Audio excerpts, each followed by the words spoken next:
രാമായണ മാസമൊക്കെ അല്ലേ, ഒന്ന് നാലമ്പലം പോയി വന്നാലോ? അമ്പലം വിസിറ്റിൽ ഞാൻ തനിച്ചല്ല, ദാ ഇവരൊക്കെ ഉണ്ട് കേട്ടോ.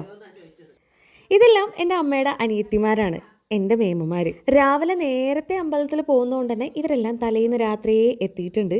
എല്ലാം കൂടെ ഭയങ്കര കത്തിയടിയാണ് കേട്ടോ.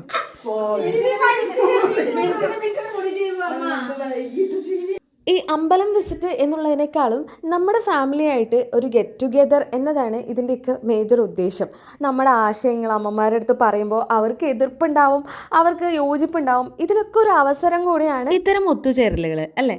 അങ്ങനെ പല അന്താരാഷ്ട്ര ചർച്ചകൾക്കൊടുവിൽ എല്ലാവരും കിടന്നുറങ്ങി. പിറ്റേന്ന് രാവിലെ ഇത് കണ്ടോ, എല്ലാവരും നല്ല ഭംഗിയായിട്ട് ഒരുങ്ങിയിട്ടുണ്ട്. ഞാൻ നാലമ്പലം പോവാണ്. നാലമ്പലം ഇവിടുന്ന് എത്ര ദൂരമുണ്ട് ഗായ്സ്? ഫസ്റ്റ് നമ്മൾ ശ്രീരാമനെ കാണാൻ പോകുന്നു അല്ലേ? പക്ഷെ 4 ആമ്പിള്ളേരെ കാണാൻ വേണ്ടിയിട്ട് ഇവിടെ കുറേ പെണ്ണുങ്ങളാണ് പോകുന്നത് അല്ലേ. ഇവളെ കണ്ടപ്പോഴാ അമ്മമാര് മാത്രമല്ല, മക്കളായിട്ട് ഞാനും ചക്കരയും കൂടെ ഉണ്ട്. അയ്യോ, വിട്ടുപോയ മറ്റൊരാളുണ്ട്, ദ ഹീറോ ശാന്തേട്ടൻ. എൻ്റെ അച്ഛൻ്റെ മുറപ്പെണ്ണുങ്ങളാണ് ഈ കാണുന്ന സ്ത്രീജനങ്ങൾ കേട്ടോ, ഇൻക്ലൂഡിങ് മൈ അമ്മ. അമ്മയും അച്ഛനും തമ്മിൽ അങ്ങനെ ഒരു റിലേഷൻ കൂടി ഉണ്ട്. അങ്ങനെ നമ്മൾ വണ്ടിയിൽ കയറി യാത്ര തുടങ്ങി.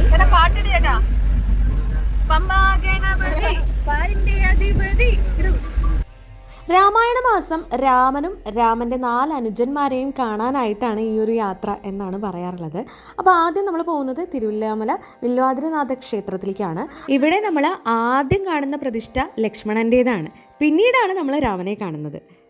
കർക്കിടക മാസം പൊതുവെ നാലമ്പലങ്ങളിൽ നല്ല തിരക്കായിരിക്കും, അത്യാവശ്യം നല്ല തിരക്കുണ്ടായിരുന്നു. രാമലക്ഷ്മണന്മാരെ തൊഴുതി തിരിച്ചു വരുമ്പോൾ കാണുന്നത് ആദ്യം ഈ കാളയാണ്. ഇനി ഈ കാളയുടെ പിന്നിൽ എന്തെങ്കിലും ഐതിഹ്യമോ എന്തെങ്കിലും ചരിത്രം ഉണ്ടോ എന്ന് എനിക്കറിയില്ല. പലരും തൊട്ടു തൊഴുന്നതൊക്കെ കണ്ടു. അമ്മമാരെ ഇവിടുത്തെ ഉണ്ണിയപ്പവും പ്രസാദമൊക്കെ വാങ്ങാനായിട്ട് നിൽക്കുകയാണ്. അപ്പോൾ അതിൻ്റെ ഇടയ്ക്ക് ഞാനിങ്ങനെ പറയുകയാണ്, എനിക്ക് ഉണ്ണിയപ്പം കുറച്ച് കൂടുതൽ പാക്കറ്റ് വേണം, അവിൽ വേണം എന്നൊക്കെ പറഞ്ഞ് സോപ്പിടുകയാണ്.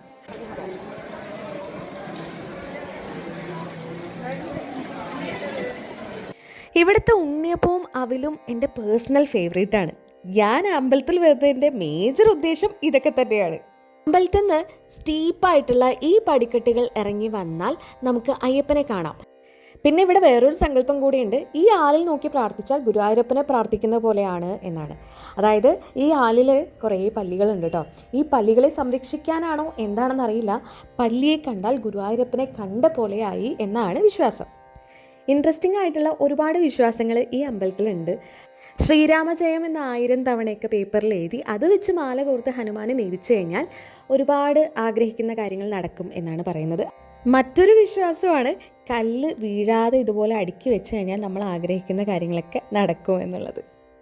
വിശ്വാസങ്ങളൊക്കെ തൽക്കാലം അവിടെ നിൽക്കട്ടെ. വിശപ്പിൻ്റെ വിളി വന്നു. ഓപ്പോസിറ്റുള്ള ഹോട്ടലിൽ കയറി ഞങ്ങൾ ഭക്ഷണം കഴിച്ചു തുടങ്ങി.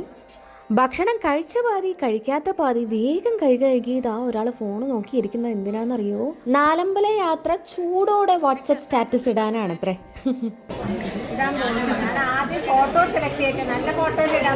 അതെ അതെ അതെ അതെ. ഭക്ഷണം കഴിച്ചതിന് ശേഷം ഞങ്ങൾ അടുത്ത് പോയത് ഐവർമഠം ശ്രീകൃഷ്ണ ക്ഷേത്രത്തിലാണ്. നിളാ നദിക്കരയിൽ സ്ഥിതി ചെയ്യുന്ന ഐവർമഠം ശ്രീകൃഷ്ണ ക്ഷേത്രത്തിലെ ഏറ്റവും പ്രശസ്തം ബലിതർപ്പണമാണ്. ഐവർ എന്നാൽ 5 പേർ എന്നാണ് അർത്ഥം. പഞ്ചപാണ്ഡവന്മാർ കുരുക്ഷേത്ര യുദ്ധത്തിന് ശേഷം തങ്ങളുടെ ബന്ധുക്കൾക്കും മിത്രങ്ങൾക്കും വേണ്ടി ബലിതർപ്പണം നടത്താനായിട്ട് നിളാതീരത്ത് വരികയും പിന്നീട് ഈ ഒരു ക്ഷേത്രം ഉണ്ടാവുകയും ചെയ്തു. കുരുക്ഷേത്ര യുദ്ധവും മഹാഭാരത ചരിത്രവും ഉണ്ണിക്കണ്ണൻ്റെ ലീലാവിലാസങ്ങളും അങ്ങനെ ഒത്തിരി ചിത്രങ്ങളാൽ സമ്പന്നമാണ് ഈ ഒരു ക്ഷേത്രം. അതിമനോഹരമായ ഒരു കുഞ്ഞു ക്ഷേത്രക്കുളമുണ്ട്. പെരുമഴ ആയതുകൊണ്ട് തന്നെ കുത്തിയൊലിച്ചു വരുന്ന നിള ഇതിൻ്റെ ഭംഗി കൂട്ടുന്നു.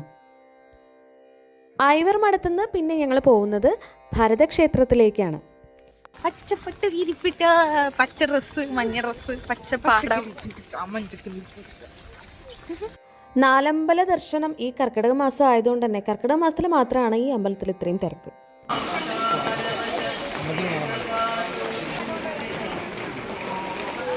നല്ല കുളമല്ലേ. അങ്ങനെ 4ാമത്തെ ആളെ കാണാൻ ശത്രുഘ്ന ക്ഷേത്രത്തിൽ പോയി. അവിടെ നിന്ന് വളരെ അടുത്ത് തന്നെയാണ്. അതിനുശേഷം ഞങ്ങളുടെ അടുത്തുള്ള കോതമംഗലം ശിവക്ഷേത്രത്തിൽ വന്നു.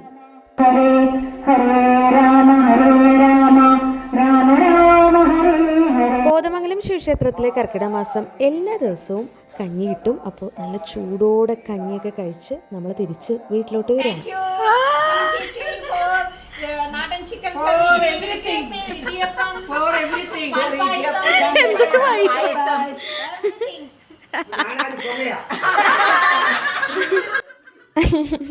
എന്തായാലും നാലമ്പല യാത്ര എന്നൊക്കെ പറയുമ്പോൾ പണ്ട് ഞാൻ ഒഴിഞ്ഞു മാറാറാണ് പതിവ്, പ്രത്യേകിച്ച് അമ്മമാരുടെ കൂടെയുള്ള യാത്ര. പക്ഷേ ഇന്ന് ഞാനത് വളരെയധികം എൻജോയ് ചെയ്യുന്നുണ്ട്. ഇതുപോലെ സ്നേഹം പങ്കുവെക്കാനും പൊട്ടിച്ചിരിക്കാനും വർത്താനം പറയാനും ആശയങ്ങൾ പങ്കുവെക്കാനും ഒക്കെ ഉള്ള ഒരു അവസരമാണ് ഇത്തരം യാത്രകൾ. അപ്പോൾ അതെന്തിനാ വെറുതെ നമ്മൾ മിസ് ചെയ്യേണ്ട ആവശ്യം? അപ്പോൾ അടുത്ത വീഡിയോ വരേക്കും bye bye and stay tuned.